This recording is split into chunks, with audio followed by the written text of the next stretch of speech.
पुण्यातील 24 नवनिर्वाचित नगरसेवक थेट न्यायालयाच्या कचाट्यात. निवडणूक जिंकली खरी, पण आता कोर्टाच्या फेऱ्या चुकणार नाहीत. पराभूत उमेदवारांच्या तक्रारीनंतर न्यायालयाचे समन्स जारी करण्यात आले आहेत आणि त्यात 3 नगरसेवकांवर अनधिकृत बांधकामाचा ठपका. नेमकं प्रकरण काय, पहा हे पुणे लोकच्या विशेष रिपोर्ट मधून.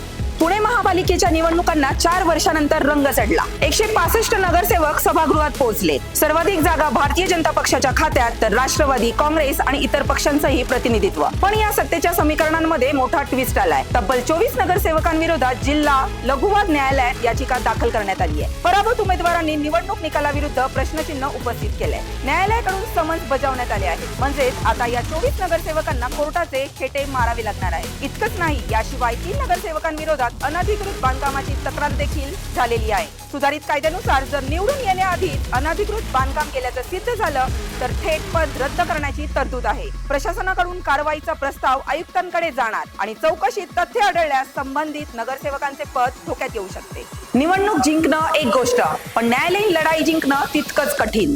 पुण्यातील 24 नगरसेवक न्यायालयाच्या रडारवर आणि 3 जणांवर पद रद्द होण्याची टांगती तलवार. पुढे काय होणार याकडे संपूर्ण शहराचं लक्ष लागलंय.